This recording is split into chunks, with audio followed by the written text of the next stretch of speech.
Hello guys, welcome to my channel. My name is Purusharth Kumar. Hopefully आप सब लोग बहुत अच्छा कर रहे होंगे और नहीं भी करे तो भगवान करे अच्छा हो जाए। आज का वीडियो पूरी इंडिया से ऑस्ट्रेलिया अप्लाई करने का सबसे इंपॉर्टेंट वीडियो है। How to show your funds when you are coming to Australia. अब ये सब बताने से पहले मैं आपको दो टिप बताऊंगा। वो दो टिप अगर आप कॉलेज में हो या मास्टर्स करने आने वाले हो या फ्यूचर एस्पिरेंट हो इस चीज़ के लिए, वो ध्यान रखना। पहली टिप, अगर आपका कोई क्रिमिनल रिकॉर्ड है तो कोशिश करो निपटा लो इस चीज़ को पहले। और दूसरी चीज़, अगर आप जॉब कर रहे हो या इंटर्नशिप कर रहे हो, अपनी आईटीआर टाइम पे भरो और अपनी पे स्लिप संभाल के रखो, बिकॉज आगे काम आने वाली है।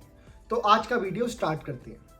अब जब आप ऑस्ट्रेलिया आ रहे हो ना, तो ऑस्ट्रेलिया एम्बेसी जो है ना, वो इतनी ज़्यादा स्ट्रिक्ट है स्टूडेंट्स के बैकग्राउंड को लेके कि वो हर एक बैकग्राउंड चेक करती है। तो सबसे इंपॉर्टेंट 4 चीज़ें जो ऑस्ट्रेलियन एम्बेसी देखती है: फर्स्ट ईयर की ट्यूशन फी, फर्स्ट ईयर का लिविंग एक्सपेंस, OSHC और fourth to and fro transportation fee. मेरा कहने का मतलब ये हुआ कि अगर मैं मैक्वारी यूनी में हूँ और मैं अपनी मास्टर्स करने आ रहा हूँ, मेरी 1 साल की फी मतलब 2 सेमेस्टर की फी $30,000 है, जो करीबन 15.5 लाख रुपए होती हैं। वो आपको अपने बैंक अकाउंट में दिखानी है। अब बहुत लोग डर जाते हैं कि यार इतने पैसे देने नहीं है, देने बाद में आपको अपने बैंक अकाउंट में दिखाने हैं। तो फर्स्ट ईयर की ट्यूशन फी मेरी $30,000 हो गई, जो इंडिया करेंसी में 15 से 16 लाख रुपए हुआ। OSHC फॉर्म मेरा कुछ $1,000 का हुआ, जो कुछ 50,000 रुपए हुए। और उसके बाद टू एंड फ्रो, मतलब अगर मैं एयर इंडिया से या किसी अपनी डिजायर्ड फ्लाइट से ऑस्ट्रेलिया आ रहा हूँ या जाऊंगा, तो आने या जाने का करीबन 1 लाख रुपए लगेगा, तो वो 1 लाख रुपए। और चौथी चीज, अपना लिविंग एक्सपेंस। मतलब क्या हुआ, अगर मैं यहाँ पे $300 एक हफ्ते का रहने का दे रहा हूँ, या करीबन ना $200 भी ले लीजिए, तो एक महीने का हो गया $800 और एक साल का हो गया $9,600। अब मैं खाऊंगा पीऊंगा तो आपकी ओवरऑल फीस होती है $21,040। तो करीबन आपका जो खर्चा बैठा, अगर आप यूनिवर्सिटी में पढ़ने आ रहे हो, जो आपको दिखाना है $53,000, कितना हुआ, करीबन 28 से 32 लाख आपके बैंक अकाउंट में होना चाहिए। ये आपको मिनिमम, अगर आप ऑस्ट्रेलिया अपनी मास्टर्स करने आ रहे हो या बैचलर्स करने आ रहे हो, आप एक्सपेंस कैलकुलेट कर सकते हो, तो वो आपके बैंक अकाउंट में होना चाहिए। अब मैं ये जो वीडियो डिवाइड करूंगा ना, वो 3 पार्ट्स में करूंगा। कितना पैसा हमें दिखाना है, कैसे दिखाना है, और किन किन लोगों के लिए कितने कितने डिफरेंट अमाउंट होंगे, बहुत शॉर्ट एंड प्रिसाइज में। सेकेंड चीज, अब मैं आपको बताऊंगा किन किन चीजों के लिए क्या होता है। मतलब क्या हुआ मेरा, मैंने इसको 4 पार्ट में डिवाइड। पहली यूनिवर्सिटी के लिए, दूसरी कॉलेज के लिए, तीसरी जो स्पाउस वीजा पे आ रहे हैं, चौथी जो लोग स्पाउस वीजा पे आ रहे हैं जिनका जो बेबी है वो 5 साल से नीचे है, और पांचवी जिनका जो बेबी है 5 साल से ऊपर है। अभी जो यूनिवर्सिटी के लिए आ रहे हैं उनका ओवरऑल एक्सपेंस 30 to 32 लाख आपको बैंक अकाउंट में दिखाना है। जो लोग कॉलेज के लिए आ रहे हैं, आपको मिनिमम 18 to 22 लाख दिखाना है। जो लोग स्पाउस वीजा पे आ रहे हैं, उनको उनका लिविंग एक्सपेंस, उनको उनका अपना OSHC which is medical insurance 7370 living expense plus $2,000 जो आपका एयर फ्लाइट का टिकट हुआ, तो $9,370। तो करीबन आपका 6 से लेके 7 लाख रुपए हो गया, अगर आप अपने स्पाउस को लेके आ रहे हो। अगर आप अपने बच्चे को लेके आ रहे हो जो 5 साल से ऊपर है, 5 साल से ऊपर होगा, उसकी आप स्कूलिंग फीस का एक्सपेंस दिखाओगे, जो होता है $8,300, उसका लिविंग एक्सपेंस $2,300, और उसका OSHC जो आपका होगा कुछ $1,000, और उसका टू एंड फ्रो ट्रांसपोर्टेशन जो आपका होगा $2,000। सो करीबन आपका $13,000 हुआ, जो हुआ 6 से 7 लाख रुपए, क्योंकि आपको स्कूल की फीस भी दिखानी है। अब जिनका बच्चा 5 साल से नीचे है, उनको स्कूल की फीस दिखाने की जरूरत नहीं है। उनको उनका लिविंग एक्सपेंस जो होगा, और या फ्लाइट का एक्सपेंस या उनका मेडिकल इंश्योरेंस, करीबन 3 से लेके 5 लाख के बीच में हो गया। तो ये एक्सपेंस बैठता है इन लोगों के लिए। अभी मैंने आपको एक्सपेंस तो बता दिया। अब तीसरी चीज मैं आपको बताऊंगा क्या नहीं करना आपको। यार अगर आप अपने कॉलेज में हो और आपकी एस्पिरेशन है कि आपको बाहर मास्टर्स करनी है या बैचलर्स करनी है, तो कोशिश करो लड़ाइयाँ मत करो।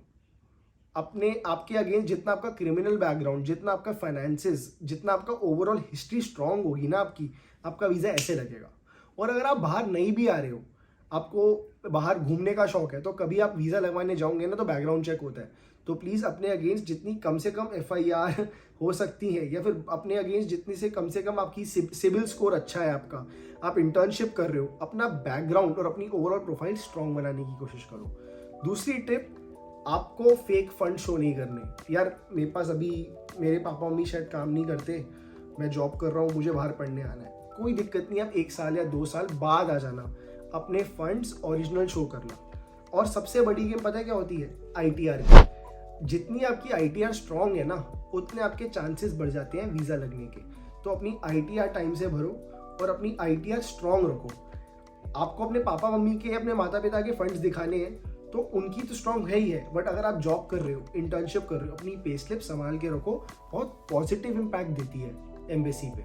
तो ये कोशिश करना स्ट्रॉन्ग रखो। अब तीसरी चीज़, आप किस किस तरीके से फंड्स दिखा सकते हो। अब आप किस किस तरीके से अपनी फीस दिखा सकते हो अपने अकाउंट में।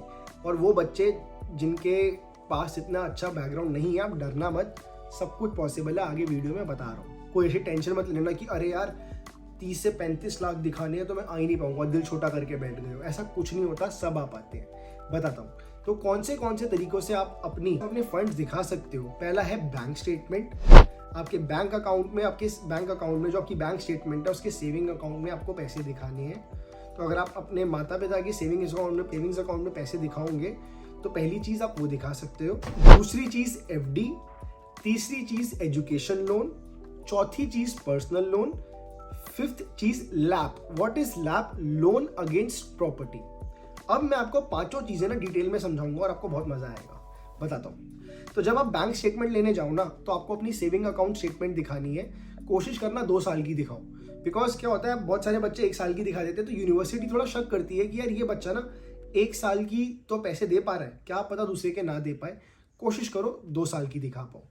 तो दूसरी चीज, जब आप बैंक जाते हो तो आपको बैलेंस सर्टिफिकेट लेना होता है। इस सिनेरियो में बैलेंस सर्टिफिकेट क्या होता है मैं आपको बताता हूँ। बैलेंस सर्टिफिकेट एक ऐसा सर्टिफिकेट है, बैंक के पास जाते हो और जो करंट ट्रांजेक्शन हुई होती है ना, उस पर जो भी पैसा आया होता है, उसका अकाउंट रखने वाली स्टेटमेंट को हम बैलेंस सर्टिफिकेट कहते हैं। तो वो बैंक आपको देता है, वो लेकर आना और वो अटैच करना। दूसरी चीज FD। अगर आपके माता पिता की 25 से 30 लाख की है, 10 से 12 लाख की कोई FD है, आप वो दिखा सकते हो। वो FD आप शो कर सकते हो, आपको तोड़वानी नहीं है, आप दिखा सकते हो कि आपके पास उतनी FD है। FD की कॉपी या FD की फोटो स्टेट करा लेना। FD की बात करने जाओ तो बैंक वाले से बैलेंस सर्टिफिकेट मांग लेना। वो आपको एक सर्टिफिकेट दे देगा जिसमें आपका उस सर्टिफिकेट में बताया जाएगा कि कितनी आपकी FD है। तीसरी चीज स्टूडेंट लोन। अब अपने अकॉर्डिंगली चूज करना कि आपको कौन सा लोन लेना है, लोन के अगेंस्ट कौन सी आपको क्या क्या कोलेटरल रखवा सकते हो। बहुत सारे बच्चे जो नहीं दिखा पाते, वो अपना घर कोलेटरल पे रख के, या कोई भी लैंड जिसपे कुछ बना हुआ है, ऐसा नहीं कि बंजर लैंड दिखा दो, कोई भी लैंड जिसपे कुछ बना हुआ है वो आप शो कर दो और उसके अगेंस्ट आपको लोन मिल सकता है। आपको खुद ढूंढना पड़ेगा कि कौन सा बैंक है जो मिनिमम एजुकेशन लोन या मिनिमम इंटरेस्ट रेट आपको दे। और टेंशन मत लेना, जब फुल टाइम जॉब लगेगी ना आप लोगों की, आप छठ से पे कर दोगे एजुकेशन लोन, तो टेंशन लेने वाली बात नहीं है। अब आप जब लोन ले रहे होते हो तो सैंक्शन लेटर मिलता है GTE के टाइम पे। जब आप अपनी फीस भर रहे होते हो तो एक डिस्पर्समेंट लेटर मिलता है। डिस्पर्समेंट लेटर क्या होता है कि लोन सैंक्शन हुआ, वो आपके अकाउंट में आया और आपके अकाउंट से फीस जा रही है, तो वो ले लेना बैंक से, ताकि आप वो लेटर शो कर पाओ। तो ईजी प्रोसेस है। और मैं आपको एक सजेशन दूंगा, जब भी आप कुछ कर रहे हो ना, आप एक बड़े एजेंट के पास जाओ, जैसे IDP हो गया, जम्बूरी हो गया। ये आप लोगों को रियल नॉलेज देंगे। किसी छोटे एजेंट या किसी उनके पास मत चले जाना जो आपको गलत नॉलेज दे। डॉक्यूमेंटेशन जितनी स्ट्रांग होंगे ना, आपको उतना ही आगे काम आएगा। चौथी चीज होती है सेल ऑफ प्रॉपर्टी। अब समझ लो आपने कोई प्रॉपर्टी सेल करी है, तो आप वो भी एज अ कागजात अपनी डॉक्यूमेंटेशन देके उसको शो कर सकते हो अपने फंड्स में। अब आपको एग्जांपल देके समझाता हूँ। अब समझो 40 लाख की प्रॉपर्टी आपने कोई सेल करी, तो 20 लाख की रजिस्ट्री और 20 लाख का कैश। तो रजिस्ट्री वाला ही मनी आपको डॉक्यूमेंटेशन में लगाना है और वही काम आएगा आपके आगे। पांचवी चीज फैमिली इनकम। अब बहुत लोग कंफ्यूज होते हैं यार कि ना यार मामा चाचा ताऊ से ले लेंगे। नहीं, इसमें भी एक कैच है, बताता हूँ, थोड़ा जूम करो। तो कैच ये है इसमें कि आपके पापा मम्मी भाई और बहन फर्स्ट रिलेटिव आते हैं, वो 70% आपको या 100% आपको स्पॉन्सर कर सकते हैं।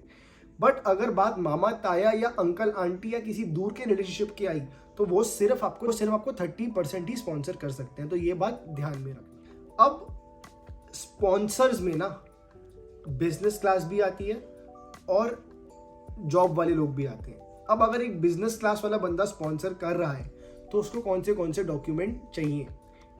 ITR, उसका बिजनेस का प्रूफ, अगर आपके वो माता पिता है तो बर्थ सर्टिफिकेट, उनके पास प्रूफ होना चाहिए कि आप उनके बेटे हो, जो पैन कार्ड पे आ जाता है तो पैन कार्ड की कॉपी, अगर वो जॉब कर रहा है तो सेविंग अकाउंट में पैसे, और उसके बाद ITR इतनी इंपॉर्टेंट है ना यार। अगर आप आने वाले हो या 2-3 साल बाद आओगे तो अपनी ITR स्ट्रॉन्ग करने की कोशिश करो। नहीं है तो किसी एजेंट से मिलो जो आपको बेटर गाइड कर सके। क्या होगा ज़्यादा से ज़्यादा आपका 1 साल का प्रोसेस 2 का हो जाएगा, कोई दिक्कत नहीं है, टाइम कहीं नहीं भागा जा रहा। आपको अपने बिगर गोल की तरफ देखना है, काम बन जाता है। अपने बैकग्राउंड, अपना डॉक्यूमेंटेशन प्लीज स्ट्रॉन्ग रखना। और पता है, ये सिर्फ स्टूडेंट वीज़ा की बात नहीं कर रहा, वीज़ा और पासपोर्ट स्ट्रॉन्ग करना इतनी इंपॉर्टेंट चीज़ है ना। आगे जाके आप किसी वेकेशन पे भी जाते हो, वो देखता है कि ओ आप एक अच्छा कमाते हो। और जो बंदा अच्छा नहीं भी कमाता, वो छोटी सी नौकरी भी कर रहा है बट वो टाइम पे ITR भर रहा है, टाइम पे अपने डॉक्यूमेंटेशन दिखा रहा है, कोई क्रिमिनल हिस्ट्री नहीं है उसके पास, वो बिल्कुल प्लेन है, उसकी overall history is very good, छट से वीज़ा आता है उसका। तो ये चीज़ें ध्यान रखना। अब मैं आता हूँ बिजनेसमैन वाली बात पे। ITR, उसके बाद business proof, pan card, birth certificate, ये सारे डॉक्यूमेंटेशन एक बिजनेस वाले प्रोफेशनल को दिखाने हैं। बात आती है जॉब वाले की, तो अगर कोई जॉब कर रहा है किसी के माता पिता, तो उनको अपना जितना भी ITR है उनका 1-2 साल का, वो अटैच करना है, सेम बर्थ सर्टिफिकेट और सेम पैन कार्ड, ये सब रिलेशनशिप प्रूफ दिखाना है। जॉब वाले में एक और चीज़ होती है फॉर्म 16, तो वो भी अगर आपको अगर जॉब से, बहुत लोगों को जॉब से नहीं मिलता बट आप अरेंज कर सकते हो तो करना, फॉर्म 16 भी पूरा दिखाओ तो बेटर रहता है। ठीक है, अभी लास्ट चीज़ जो मैं टिप दूंगा आप लोगों के लिए बहुत हेल्पफुल होगी। अपने आप को कोशिश करो एक्स्ट्रा को करिकुलर्स में भी अच्छा करो। कॉलेज का 2nd ईयर या 3rd ईयर का बच्चा मेरी वीडियो देख रहा है तो कोशिश करो कि किसी से लड़ो मत, कोई प्रॉब्लम क्रिएट ना करो, अपना रिकॉर्ड अच्छा रखो, स्कॉलरशिप लो। मैं 2nd ईयर में था, मेरे को शायद पता नहीं था कि बाहर आना है। अगर पता होता तो मैं 2nd, 3rd, 4th ईयर में अपनी बैचलर्स में अच्छा परफॉर्म करता, बिकॉज इतनी सारी स्कॉलरशिप है ना जो शायद एजेंट लोग भी नहीं बताते। आप कॉलेज की साइट पे जाओ, स्कॉलरशिप पे जाओ, मुझे अब पता लगा अगर आपकी 80% है तो आपकी स्कॉलरशिप 40% माफ़ हो जाएगी, आपको 60% ही पैसा पे करना पड़ेगा। तो ये टिप है आप लोगों के लिए कि अगर आ रहे हो और 3rd या 2nd ईयर में अपनी परसेंटेज अच्छी करो ताकि अपने माँ बाप के पैसे बचा पाओ। मैं नहीं बचा पाया बट मेरे पापा मम्मी इतने मतलब मैं इतना ग्रेटफुल हूँ, मेरे को इतने अच्छे पापा मम्मी मिले अपने कि वो कर पा रहे हैं। तो कोशिश करना अगर आप 1st, 2nd ईयर में हो, अपनी CGP अच्छी करो और अच्छे से परफॉर्म करके बाहर पढ़ने आओ और यहाँ पे बहुत अच्छा परफॉर्म करो। होपफुली आपको मेरी वीडियो पसंद आई होगी, एंड अगर और इन्फॉर्मेशन चाहिए तो लाइक करना, शेयर करना एंड सब्सक्राइब करना। Thank you.